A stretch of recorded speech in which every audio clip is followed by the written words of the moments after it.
우리들이 지금 이번 주와 이 다음 주 2주에 걸쳐서 성경을 통독하고 있는 민수기라고 하는 성경은 한마디로 광야의 책이라고 말할 수가 있습니다. 구원받은 이스라엘 백성들이 광야에서 어떻게 살았는가, 그리고 광야에서는 어떤 사건들이 일어났는가 하는 광야 40년의 생활을 있는 그대로 우리들에게 보여줍니다. 특별히 민수기는 똑같은 광야길을 걸었지만 전혀 다른 믿음의 반응으로 인해서 전혀 다른 결과와 운명을 맞이하게 된 두 세대의 모습을 우리에게 보여줍니다. 이스라엘 백성들의 광야의 그 여정과 삶은 오늘 신약 성도들의 신앙생활을 위한 하나의 표본과도 같은 것입니다. 고린도전서 10장을 보면 바울은 하나님께서 이스라엘 백성들 가운데 큰 은혜를 베푸셨지만, 그 큰 구원의 은혜를 맛보고 큰 기적을 맛보았지만 출애굽 1세대들이 광야에서 어떻게 하나님께 불순종하며 하나님의 말씀을 멸시하다가 광야에서 엎드러졌는가 하는 그 사건을 다루면서 고린도 성도들에게 이런 권면의 말을 들려줍니다. 고린도전서 10장 11절과 12절의 말씀인데요, 저희에게 당한 이런 일이 거울이 되고 또한 말세를 만난 우리의 경계로 기록하였느니라. 그런즉 선줄로 생각하는 자는 넘어질까 조심하라. 광야에서 두 세대가 보여줬던 그들의 삶과 신앙이 아련한 3500년 전의 과거의 사건, 그리고 그들만의 이야기가 아니라고 하는 것입니다.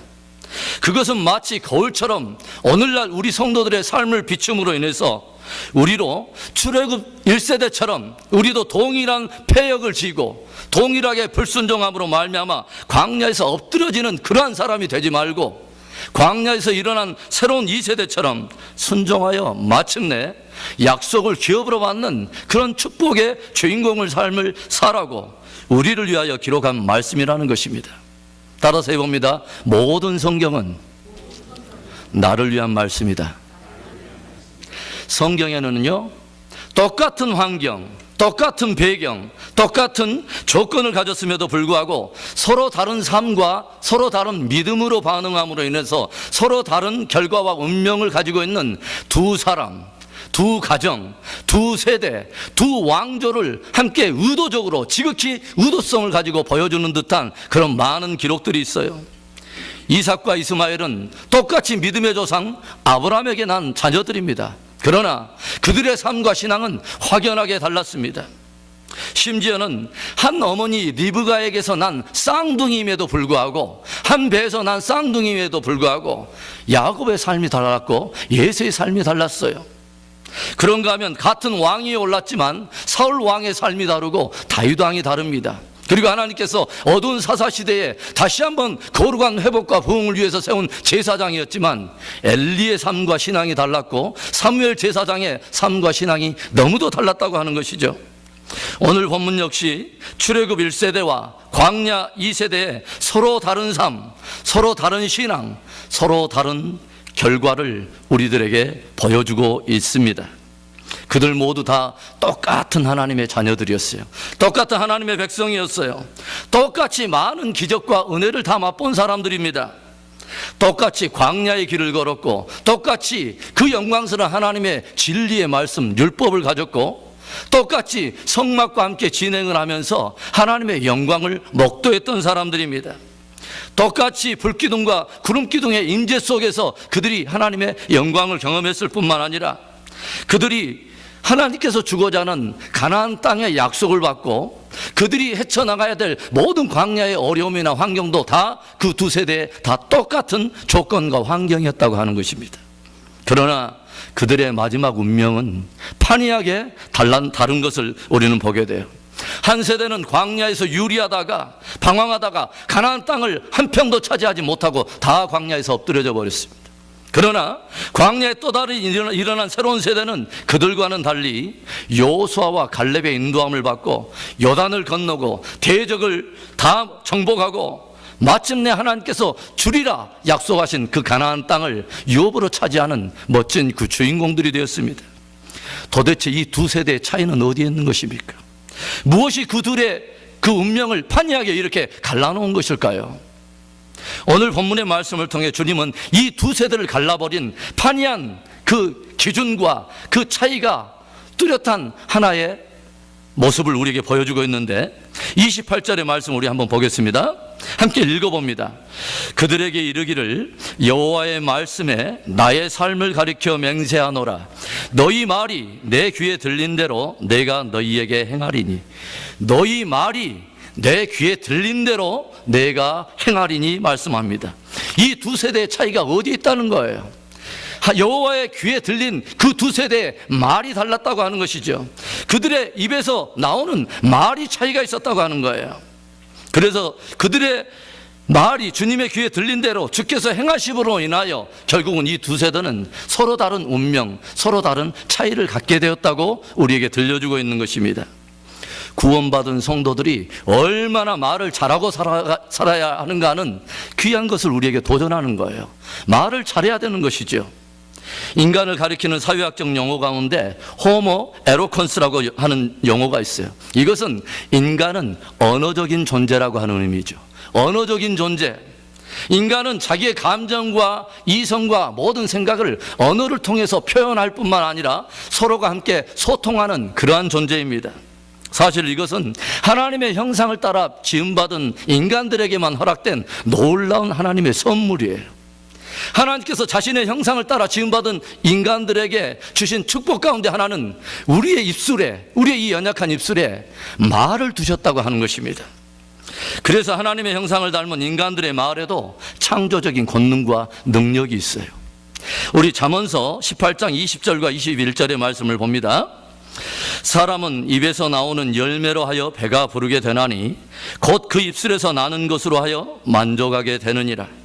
죽고 사는 것이 혀의 권세에 달렸나니 혀를 쓰기 좋아하는 자는 그 열매를 먹으리라. 무슨 말일까요? 사람은 그 입술에 나오는 말에 따라서 복록이 다 달라진다고 하는 거예요. 그래서 어떻게 보면 우리의 입에서 나오는 말은 하나도 그냥 땅에 떨어지는 법이 없이, 어떻게 보면 그 입에서 나오는 말은 자신의 인생 안에 스스로의 마음속에 심어질 뿐만 아니라 듣는 누군가의 마음속에도 함께 심겨진다고 하는 거예요. 그리고 이것은 반드시 싹을 훔터내고 반드시 어느 날 열매를 볼 날이 있다고 하는 것입니다. 왜 그럴까요? 왜 그런 일이 일어날까요? 주님의 약속 때문에 그래요. 내 귀에 들린 대로 내가 너희에게 행하리라.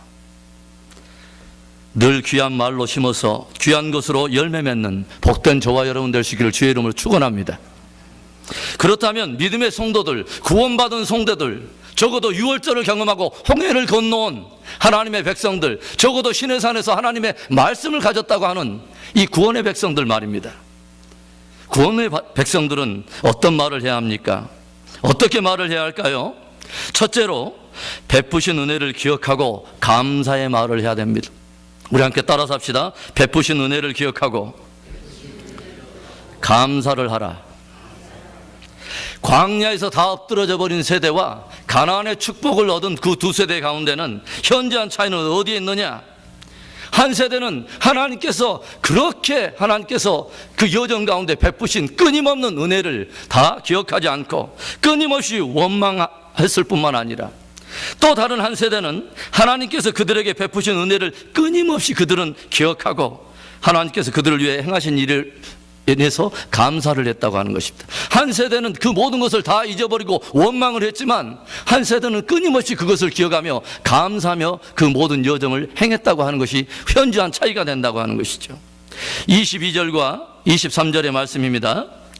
나의 영광과 애굽과 광야에서 행한 나의 이적을 보고도 이같이 10번이나 나를 시험하고 내 목소리를 청종치 아니한 그 사람들은 내가 그 조상들에게 맹세한 땅을 결단코 보지 못할 것이요 또 나를 멸시하는 사람은 하나라도 그것을 보지 못하리라. 우리가 그동안 성경 통독을 해본 것을 우리가 비춰본다면 출애굽의 그 사건을 기점으로 해서 오늘 10명의 종탐꾼이 돌아와서 그 보고를 한 바로 이 가데스 바네아 이 지점에 이르기까지 이스라엘 백성들이 걸었던 모든 여정을 한마디로 말한다면 은혜의 역사였습니다. 모두가 다 기적의 여정이었습니다. 40년 동안 바로의 종노릇 하면서 혹독한 노역으로 그들이 울부짖을 때 하나님께서는 그들의 울부짖음을 들으시고 하나님께서 큰 팔을 펴사 그 어떤 신도 감당할 수 없는, 그 어떤 신도 그런 일을 행할 수 없는 놀라운 하나님의 권능을 그 땅에 베푸셔서 다시 당신의 백성들을 구원해 내셨습니다. 온 땅에 나일이 피로 물들고 독종이 발하고 온 땅에 흑암이 가득할 때에 하나님께서는 어떻게 당신의 권능과 살아계심을 증거하셨느냐. 당신의 사랑하는 이스라엘 백성들이 거하던 고센 땅을 따로 보호하시고 구별하시고 하나님께서 그들을 특별하게 인도하심으로 인해서 당신은 하나님께서 얼마나 그 백성을 사랑하시는가를 보여주셨습니다. 온 애굽의 장자들이 시체가 되어서 실려나가면서 온 곡성이 애굽 전역에 그 사망의 그 밤에, 울리던 그 사망의 밤에 하나님께서는 어린 양의 피를 임방과 솔주에 다 바르게 하심으로써 하나님의 백성들, 믿음의 자녀들을 다 생명을 주셨습니다. 갓 애굽을 빠져나온 이스라엘 백성들이 홍해 앞에 이르렀을 때에 다시 추격해오는 그 바로의 군대들로 인해 온 백성들의 두려움에 떨고 있을 때 하나님의 불기둥과 구름기둥이 그들 가운데, 두 세력 가운데 경계를 설정함으로 인해서 하나님께서 하나님의 백성들을 철저하게 보호하시고 그것뿐만이 아니라 그들을 삼키려 하는 홍해를 갈라서 마른 땅으로 그 바다를 건너게 하신 엄청난 영광을 보았던 사람들이, 그리고 그 동일한 길을, 바닷길을 추적해오는 바로의 군대 위에 다시 하나님께서 동풍을 불게 하심으로 인해서 중무정한 바로의 모든 군대를 홍해로 다시 한번 수장시켜버리는 엄청난 하나님의 그 권능을 보았습니다. 그것뿐만이 아니죠. 아무것도 경작할 수 없는 땅, 아무것도 얻을 수 없는 땅 광야에서 매일처럼 하늘이 열리고 그들의 생각 속에서는 도저히 계산이 나오지 않는, 이해할 수 없는 하늘의 만나를 매일처럼 그들의 삶의 현장에 쉴 수 없이 부으시는 하나님의 그런 공급을 목격해요. 그것을 매일처럼 만지며 매일처럼 그들이 먹고 바로 이곳까지 온 것입니다. 동풍에 메추라기 떼들이 몰려듭니다. 풍성한 고기를 먹었어요. 반석에서 나오는 놀라운 생수의 그 물을 마셨습니다. 낮에는 땡볕더위 때문에 너무너무 힘든 그 광야 여정에 구름기둥이 늘 그들에게 그늘을 내려주는 그 놀라운 은혜를 보았습니다. 밤이면 영하로 쭉 떨어지는 그 추위에 하나님의 불기둥이 그들의 임재 속에, 그들 가운데 함께 임재해서 그들을 보호하는 놀라운 은혜를 보았습니다. 무엇보다도 그들의 그 초라한 초막들 사이에 하나님께서 당신의 성막을 들이시고 그 백성들과 함께 진행도 하고 함께 머무시면서 당신의 백성들을 얼마나 사랑하시는가 하는 임마누엘의 사랑을 목격하면서 오늘 가데스 바네아까지 온 거예요. 모든 여정은 한마디로 은혜의 여정이었고 그것은 기적의 여정이었습니다. 그런데 그 모든 길의 여정에서 출애굽 1세들의 반응은 오직 하나였습니다. 원불교, 원망, 불평, 교만. 원망하는 거예요. 끊임없이 불평하는 거예요. 끊임없이 교만의 목을 누리는 거예요. 오늘 본문도 보면 그들은 10명의 정탐꾼의 그 말에 쏠려서 밤새 울고 애통합니다. 그리고 하나님을 원망하고 모세를 원망하고 하나님께서 주기로 한 그 약속의 땅에서 악평하기 시작합니다. 그런데 하나님께서는 이 모든 원망을 들으셨다는 것이죠. 너희 말이 내 귀에 들린 대로. 27절의 말씀이 있습니다. 나를 원망하는 이 악한 회중을 내가 어느 때까지 참으랴. 이스라엘 자손이 나를 향하여 원망하는 바 그 원망하는 말을 내가 들었노라. 하나님께서는 그 귀에 들려주는 끊임없이 하나님의 백성, 유월절을 경험하고 홍해를 건너왔다고 하는 사람들, 적어도 그들에는 다른 사람들에게는 전혀 주지 않았던 하늘의 진리, 율법을 주었던 그 영광스러운 백성들의 입에서 끊임없이 나오는 원망의 말을 다 들으셨다는 거예요. 그리고 끊임없이 은혜와 영광과 기적을 맛보고도 끊임없이 원망하고 불평하는 그 세대를 약속의 땅에 들이지 아니하고 결국 광야에서 표류하는 인생, 표류하는 세대로 내버려두기로 주님께서 결정하셨다고 하는 거예요. 원망하는 사람은 하나님의 일에 쓰임받을 수 없다고 하는 아주 중요한 가르침을 우리에게 경종하는 거예요. 원망하는 사람은 하나님이 쓰시지 않는다는 것을 우리에게 들려주는 말씀입니다. 그러나 여호수아와 갈렙의 인도를 받아서 요단을 건너온 새로운 세대는 어떻습니까? 그들은 작은 사건 하나가 일어날 때마다 하나님의 영광을 기억하고 베푸신 은혜를 기억하고 그걸 감사하는 모습들을 우리는 지켜보게 돼요. 그들이 하나님의 은혜 가운데 요단을 건너갑니다. 그런데 마른 땅에 그 바다에 난 그 강 사이에 난 마른 길을 건너서 갈 때 그들이 무엇을 합니까? 모든 그 강 사이에 있는 그 돌 12를 각 지파별로 하나씩 모아가지고 강 한 중간에다 그것을 세우죠. 어떻게 보면 다시 요단이 다시 범람할 때는 보이지도 않을 그런 돌들이에요. 그러나 그들은 거기에다 기념비를 세웠습니다. 그리고 또 무엇을 합니까? 그 요단강 안에서 또 12돌을 채우다가 자기들이 유숙하고 머물고 진을 치고 있는 바로 그곳에다 또 기념비를 세웁니다. 그 기념비를 세운 목적이 무엇입니까? 그 기념비를 세운 목적은 하나님께서 그들을 위해서 행하신 일을 기념하고 그것을 기억하며 감사하기 위함이었던 거예요. 그리고 그것을 보면서 누군가 그 후손들이 아빠 이건 뭐야? 이것은 뭐예요? 라고 물을 때 하나님께서 과거에 그 조상들을 열조를 위해서 행하셨던 모든 일들을 그것을 잊지 않기 위해서 기억하고 감사하기 위해서 후손들에게 교육시키기 위해서 이것을 세웠다고 성경은 그렇게 기록을 하고 있어요. 요단을 건너온 그 새로운 세대는 이 돌들을 어디까지 가져가냐면 그들이 그 가나안 땅에 그 전쟁을 치르기 위해서 본부로 그들이 설정한 길갈이라고 하는 곳까지 무거운 돌들을 가져옵니다. 그리고 거기에다 12돌을 항상 기념비를 쌓아놔요. 그런데 우리가 여호수아를 읽어보면 재밌는 게 뭐냐면 이스라엘 백성들이 이 이후로 그 가나안 사람들과 함께 대적들과 함께 전쟁을 치르고 함께 돌아오면 항상 어디로 돌아오냐면 바로 길갈로 돌아온다고 하는 것이죠. 감사의 자리.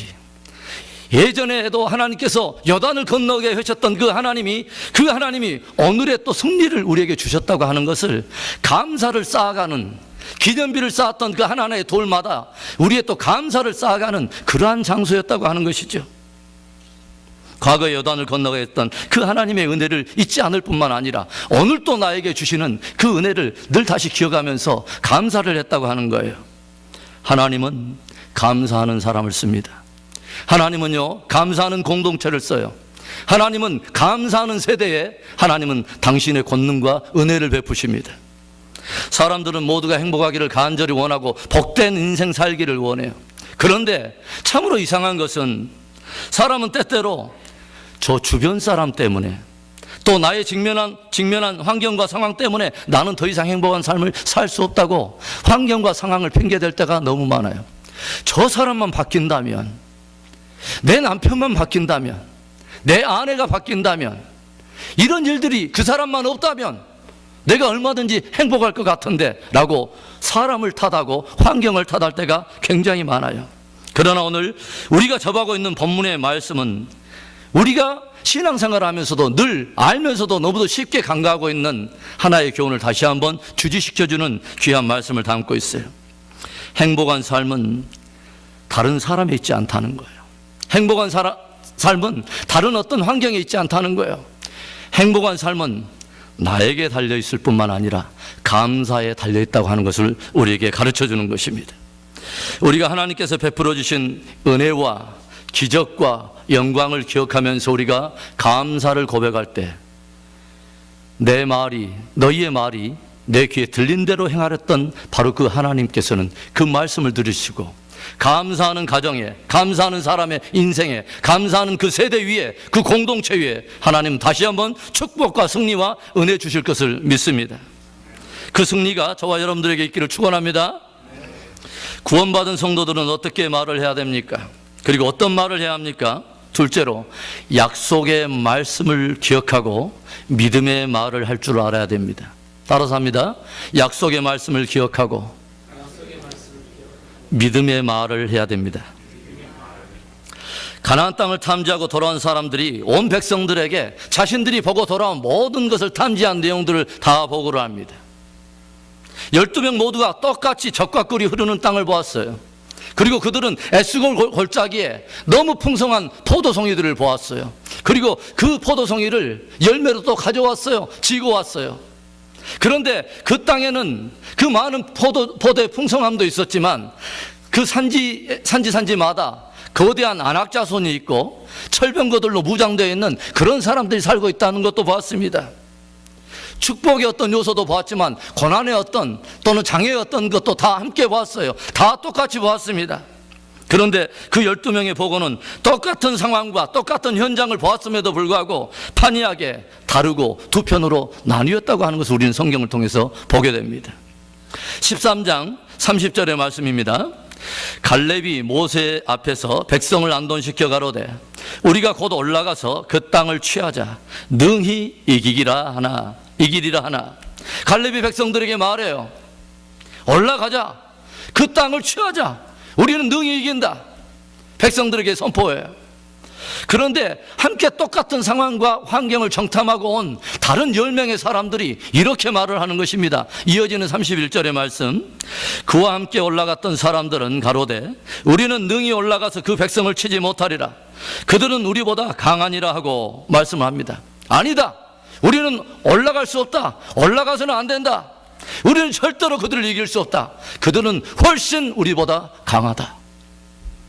똑같은 상황인데 똑같은 것을 보고 왔는데 어떻게 이렇게 보고가 판이하게 다릅니까?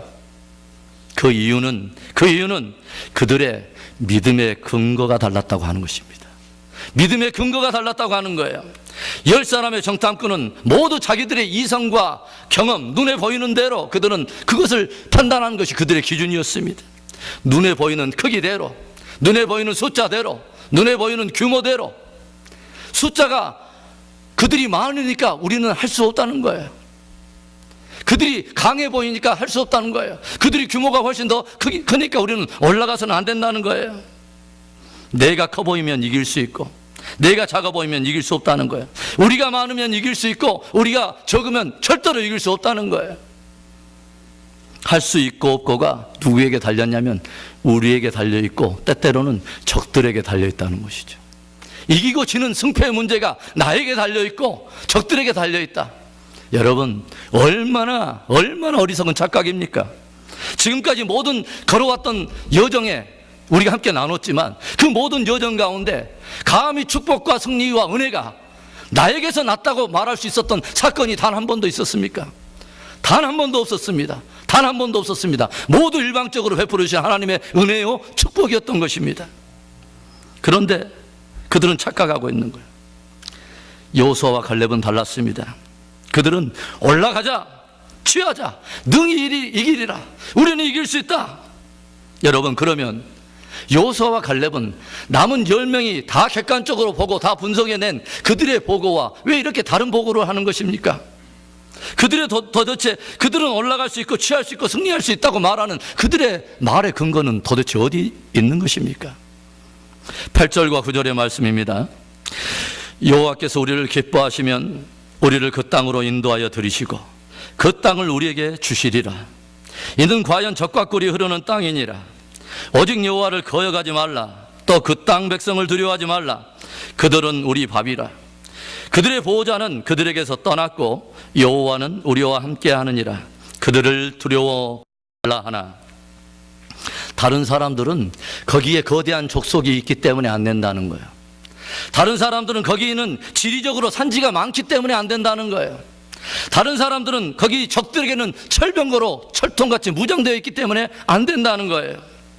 그럼에도 불구하고 그들은 올라갈 수 없고 취할 수 없고 이길 수 없다고 말하는 이 상황 속에 왜 그들은 이길 수 있다, 능히 취할 수 있다고 말하는 것입니까? 더군다나 수적으로 보면 200만 명 이상의 많은 사람들이 그 10사람의 의견에 다 동조해 준 이 상황에서 그 두 사람이 지금 주장하고 있는 그 믿음의 근거, 말의 근거는 어디로부터 비롯된 거냐 이거야.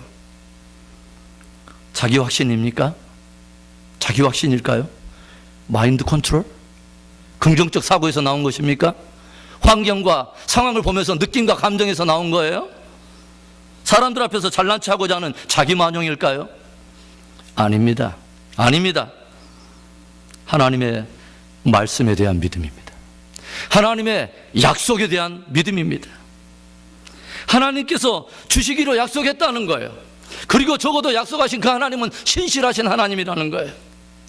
아브라함에게 약속했지만 아브라함은 역사 속에 없습니다. 이삭도 사라졌습니다. 그러나 하나님께서 자기의 신실함 때문에 아브라함도 없고 이삭도 없고 정작 약속을 한 아브라함도 다 사라졌지만 4대, 5대, 6대가 다 지난 후에 하나님께서는 스스로의 신실함 때문에 400년 동안 종살이하던 이스라엘 백성들을 하나님께서는 당신의 말씀에 그 신실함 때문에 인도해내신 우리 하나님은 약속에 신실하신 하나님이십니다. 구원받은 성도는요, 믿음을 가진 사람들이요. 그런데 그 믿음은 무엇을 믿는다는 것입니까? 환경에 대한 믿음입니까? 숫자에 대한 믿음이에요? 규모에 대한 믿음입니까? 아니면 느낌과 감정에서 오는 자기 확신입니까? 아닙니다. 저와 여러분이 가진 그 믿음의 근거는 하나님의 약속의 말씀인 것입니다. 왜 우리 성도들이 하나님의 말씀을 깊이 새기고 묵상합니까? 왜 우리가 하나님의 말씀을 통독을 하면서 깊이 묵상하면서 서로 이렇게 나누기를 우리가 원하는 것입니까? 그것은 저와 여러분의 믿음의 근거가 나에게 있지 않고 상황에 있지 않고 하나님의 말씀에 대한 믿음이기 때문에 그렇습니다.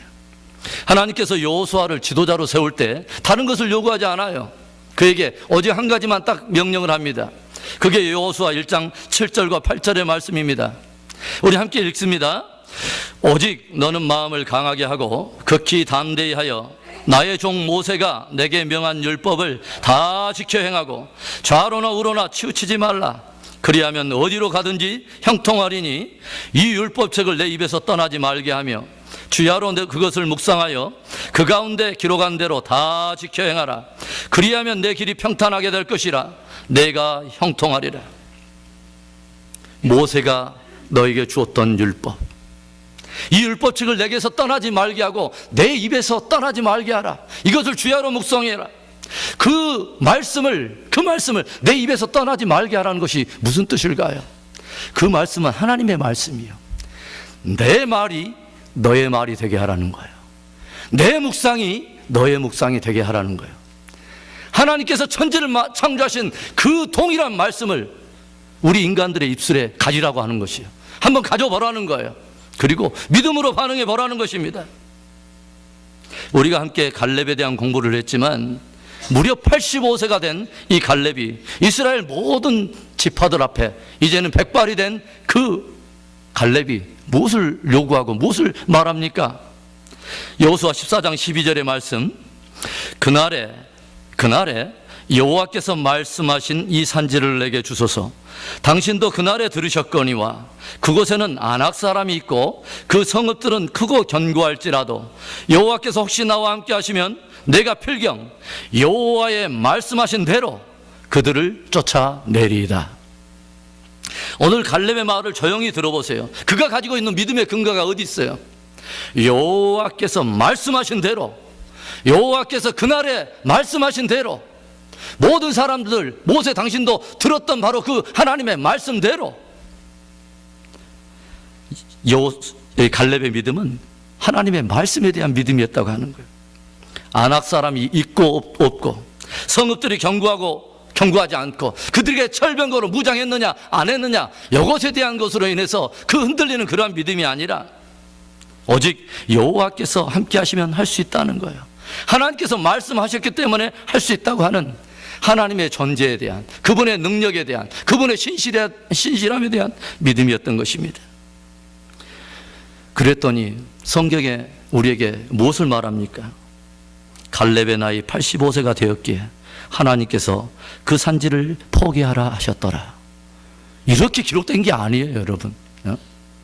아브라함의 나이 100세가 되었으니 그 건강을 생각하사 독자에 대한 이삭 그 약속은 그 아들에게 그 다른 친척에게 넘겼더라. 이렇게 하나님께서는 하지 않으셨어요. 성경에는 이렇게 기록되어 있어요. 헤브론이 그니스 사람 여분네 아들 갈렙의 기업이 되어 오늘날까지 이르렀으니 이는 그가 이스라엘의 하나님 여호와를 온전히 쫓았음이더라. 할렐루야. 예수님께서 공생의 사역을 하실 때요 많은 기적을 행하셨어요. 그런데 그 기적을 행하셨지만 주님께서는 그냥 행하지 아니하고 나오는 모든 사람들에게 하나 찾으신 것은 있어요. 반드시 그것을 따지셨어요.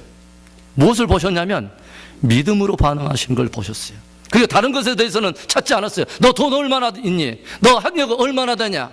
너 가진 것이 뭐야? 숫자는 어느 정도 돼? 규모는 어느 정도 돼? 주님은 묻지 않으셨어요. 단 하나는 따지셨어요. 뭐죠? 내 믿음이 크도다. 믿음이 적은 자여 왜 의심하였느냐? 할 수 있거든이 무슨 말이냐? 믿는 자에게는 능치 못함이 없으리라. 내 믿음대로 될지어다. 내 믿음대로 될지어다. 말을 하잖아요. 사랑하는 성도 여러분, 믿음의 말은요, 믿음의 역사를 일으켜요. 그런데 불신의 말은 불신의 역사를 일으킵니다.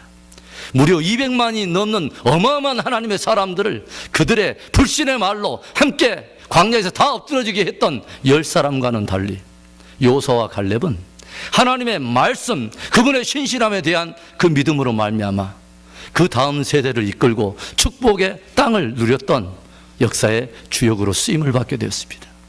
하나님은 믿음의 사람들을 쓰는 것입니다. 할렐루야.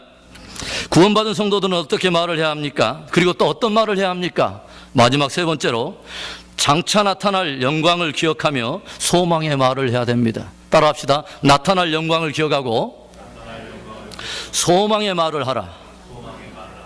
14장 3절의 말씀입니다. 어찌하여 여호와가 우리를 그 땅으로 인도하여 칼에 망하게 하려 하는고 우리 처자가 사로잡히리니 애굽으로 돌아가는 것이 낫지 아니하랴. 이에 서로 말하되 우리가 한 장관을 세우고 애굽으로 돌아가자 하며 기록되어 있습니다. 10명의 그 불신의 정탐꾼의 말에 미혹된 모든 사람들의 반응은 어떻게 드러나냐면 애굽으로 돌아가자는 것입니다. 애굽으로 돌아가자는 거예요. 약속의 땅이고 영광의 기업이고 가나안 땅이고 축복의 땅이고 다 소용없다는 거예요. 그냥 돌아가서 다시 종으로 돌아가자는 거예요. 바로에게 돌아가자는 것이죠. 평생 쥐업 열매나 먹고 살자는 거예요. 그래서 이제 그들은 한 사람 한 사람이 하나님께서 원래 주기로 했던 그 어떤 나라도 부르지 않고 그 작은 나라 한 나라를 하나님의 주권적인 선택으로 불러서 마침내 하나님께서 장차 이루기를 원하는 하나님의 나라의 한 모델을 세우려고 그들에게 주기로 원했던 그 축복된 가나안 땅, 약속의 땅에 대한 모든 비전을 다 잃어버렸습니다. 출애굽의 1세대는 이제 신앙의 목표를 다 잃어버린 거예요. 무엇을 위해서 부름을 받았는가 하는 그 모든 거룩한 비전을 다 잃어버린 거예요. 영광의 기업을 다 잃어버린 것입니다. 그리고 비전과 목표를 잃어버린 그들은 이제 침륜에 빠져서 과거의 인생 안에 표류하는 세대로 남게 되는 것이죠. 한치 믿음의 전진을 하지 못하고 늘 과거를 동경하다가 과거 속에 묻혀버린 세대가 된 것을 성경은 우리에게 보여주고 있는 것입니다. 히브리서 10장 38절과 39절의 말씀입니다. 오직 나의 의인은 믿음으로 말미암아 살리라. 또한 뒤로 물러가면 내 마음이 저를 기뻐하지 아니하리라 하셨느니라. 우리는 뒤로 물러가 침륜에 빠질 자가 아니요 오직 영혼을 구원하며 이르는 믿음을 가진 자니라. 하나님은 비전을 잃어버린 사람을 쓸 수 없습니다. 하나님은 뒤로 물러나는 사람을 기뻐하지 않습니다.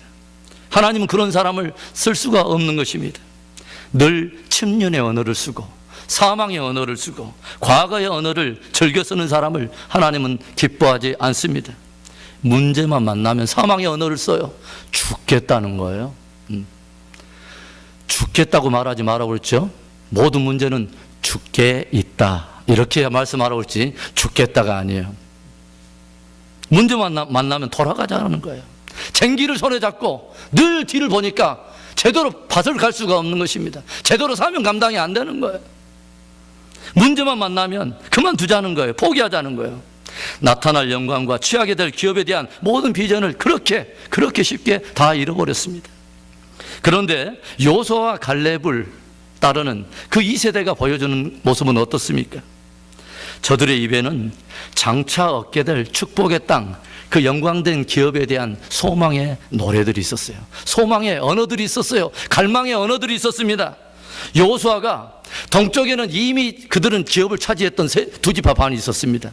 루벤 지파와 갓 지파와 므낫세 반 지파들에게 명령을 합니다. 너희들은 이미 기업은 있지만 이제 형제들보다 더 먼저 무장하고 저 요단을 건너서 요단 서쪽에 있는 정복 전쟁에 가장 선두에 가서 너희들은 저 전쟁을 치러라. 그러나 그들을 보낼 때 그냥 보내지 않았어요. 그들의 입술에 어떤 말을 주었고 그들의 생각에 어떤 기억을 던져줍니다. 그게 바로 여호수아 1장 12절 13절의 말씀입니다. 여호수아가 또 루벤 지파와 갓 지파와 므낫세 반 지파에게 일러 가로되 여호와의 종 모세가 너희에게 명하여 이르기를 너희 하나님 여호와께서 너희에게 안식을 주시며 이 땅을 너희에게 주라 하였나니 너희는 그 말을 기억하라. 따라서 합시다. 너희는 그 말을 기억하라. 뭘 기억하라는 거예요? 하나님께서 너희에게 주시리라 했던 그 말을 기억하라. 하나님께서 약속하신 가나안을 노래하라.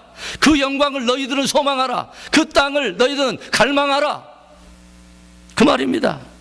여호수아가 장자 지파들 독려하면서 그들의 입술에 두었던 말이 그거예요. 너희 하나님 여호와께서 너희에게 안식을 주시며 이 땅을 너희에게 주시리라 하였나니 너희는 그 말을 기억하라. 장차 나타날 취할 영광을 너희들은 노래하는 자들이 되라. 구속받은 하나님의 백성은 무엇을 위해서 부름을 받았냐? 광야를 위해서 부름을 받은 게 아니에요.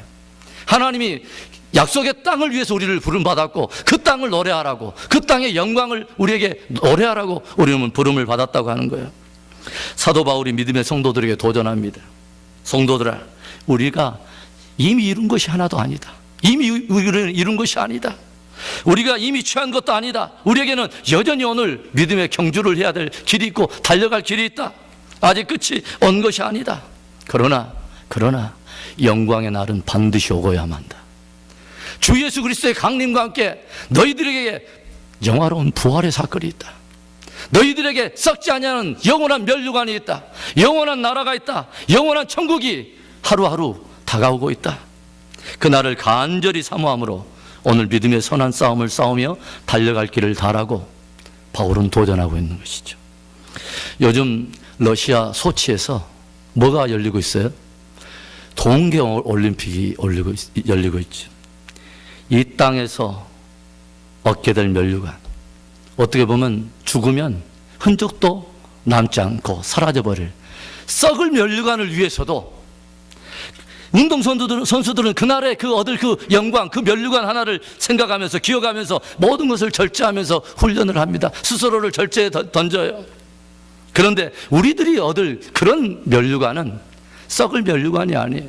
썩지 아니할 영원한 면류관이요, 의의 면류관이요, 그리스도의 강림하실 때 그가 자기를 사모하는 자들에게 주실 영광의 면류관이라고 말을 합니다. 결코 포기할 수는 없는, 결코 포기해서 안 될 영광스러운 기업인 것입니다. 우리가 조용히 보면 출애굽 1세대들의 말은 늘 과거 지향적이에요. 그때가 좋았다는 거예요. 애굽이 좋다는 거예요. 돌아가자는 거예요. 늘 육체와 몸뚱아리는 가나안을 향해서 가고 있는 것 같은데 늘 마음에 그리워하는 것은 그곳이 아니에요. 마음의 번향이 그것이 아니에요. 마음의 번향은 여상하게 애굽입니다. 거기를 그 바로의 그 테두리를 벗어나지를 못해요. 그런데 새로운 세대의 언어는 달랐습니다. 그들은 늘 올라가자, 취하자, 전투적이면서 미래적이면서 늘 목표 지향적인 그런 언어를 사용했다는 것을 우리는 보게 돼요. 최근에 이제 얼마 안 있으면 영화 하나가 개봉이 될 거예요. 그것을 오면은 우리 성도들과 꼭 보고 싶어요. 신이 보낸 사람이라고 하는 영화입니다. 어떤 내용을 다루고 있냐면 북한의 그리스도인들, 지하교회 성도들이 신앙의 자유를 찾아서 압록강을 건너가는 이 사건을 다루고 있는 그런 영화입니다. 그런데 그 영화를 만든 그 제작자가 아주 믿음이 있는 크리스찬 집사님입니다. 그런데 그분이 인터뷰하는 것을 이렇게 제가 며칠 전에 봤어요. 그래서 이 사람이 그 영화를 만들게 된 동기를 말하면서 영화를 만들기 위해서 관련된 많은 사람을 찾아다닙니다. 탈북자들을 만나기 시작하고 세터민 주민들을 만나고 그리고 탈북자 사역하는 선교사님들도 만나보고 이 사람 저 사람 관계된 많은 사람들에게 영화 소스를 얻기 위해서 찾아가다가 한 여자를 만나게 된 게 이 영화를 만들게 된 동기가 돼요. 이 여자를 만났는데 이 여자에게 자기가 이런 영화를 만들어 보려고 한다고 소개를 했더니 이 여자가 펑펑 울더라는 거예요. 그리고 이런 영화를 만들어줘서 너무 고맙다고 울고 있는데 그 여자의 정체는 뭐냐? 그 여자는 한때 압록강에서 탈북자들을 붙잡고 죽이던 일에 스스로 앞장서서 가담했던 북한 여장교였습니다. 그런데 그 여자가 나중에 그 여자가 압록강을 넘어와서 중국에서 이 사람이 믿음을 갖게 된 거예요. 그리고 이 여자를 만났는데 이 여자가 이런 말을 하더랍니다. 만일 압록강이 다 물이 말라버린다면, 압록강의 물이 다 말라버린다면 당신은 거기서 무엇을 보게 될 것 같습니까? 하고 묻더랍니다. 압록강의 물이 다 말라버린다면 거기에서 당신은 무엇을 찾게 될 것 같습니까? 무엇을 보게 될 것 같습니까? 하고 묻더래요. 그리고 이렇게 말을 하더랍니다. 만일 저 강이 마른다면 당신은 거기에서 무수히 쌓여있는 성경책들을 찾게 될 것입니다 라고 말을 하더랍니다. 그리고 이런 말을 여운 있게 들려주는 거죠. 그 한 권의 책이 말입니다. 그렇게 큰 능력이 있고 소망이 있는 것입니다. 이렇게 말을 하더래요. 생명을 걸고 그 강을 넘어올 만큼, 그 기록된 말씀에 모든 인생을 걸고 생과 사의 모든 갈림길을 그 말씀 안에 다 던지고 그 강을 넘어올 만큼 그 한 권의 책이 그렇게 큰 능력이 있고 소망이 되더라고 하는 것입니다. 사랑하는 성도 여러분, 저와 여러분의 마음속에는 주님이 오실 때 가져올 영광스러운 기업을 바라보는 믿음의 눈이 있습니까? 부활과 천국, 또 새 예루살렘과 영생하는 그 땅을 진실로 우리는 오늘 갈망하고 있습니까? 믿음의 경주를 멈추지 마십시오. 경건의 호흡을 멈추지 마세요. 저와 여러분은 광야를 취하도록 부름을 받은 사람들이 아닙니다. 저와 여러분은 하나님의 약속의 땅, 영원한 번향, 그 땅의 영광을 취하도록 부름을 입은 사람들입니다. 그 소망을 노래하도록 교회는 부름을 받은 것입니다. 여호수아와 갈렙, 그리고 그 축복된 세대의 사람들처럼 하나님께서 주시기로 했던 그 영광, 나타날 영광을 기억하면서 오늘 우리의 입술에 소망의 언어들이 가득 주님의 귀에 들려지는 은혜가 있기를 바랍니다. 오늘 광야의 두 세대 이야기는 믿지 않는 사람들의 이야기가 아닙니다. 저들은 유월절과 홍해를 건넌 사람들이고, 그들은 율법, 하나님의 진리를 받은 사람들이고, 똑같이 만나도 먹고 생수도 마시고 놀라운 기적과 은혜를 다 경험했던 사람들입니다. 그러나 저들의 운명과 결과는 너무도 판이하게 달랐습니다. 여러분, 베푸신 은혜를 늘 기억하면서 감사의 언어를 쓰시기 바랍니다. 약속하신 하나님의 말씀을 기억하고 늘 믿음으로 말을 할 수 있기를 바랍니다. 나타날 영광을 늘 기억하면서 소망의 언어들을 우리 사용함으로 인해서 전하는 우리나 듣는 모든 사람들이 그걸 듣고 엎드러져 버리는 그런 사람들이 아니라 저와 여러분의 언어로 말미암아 모든 듣는 사람이 함께 살아날 뿐만이 아니라 내 말이 내 귀에 들린 대로 행하랬던 그 하나님께서 저와 여러분 위에 성령의 기름 부으심으로 말미암아 한 시대를 살리는 귀한 믿음의 주역들로 쓰임받는 축복의 사람들 될 수 있기를 주의 이름으로 축원합니다. 기도하겠습니다.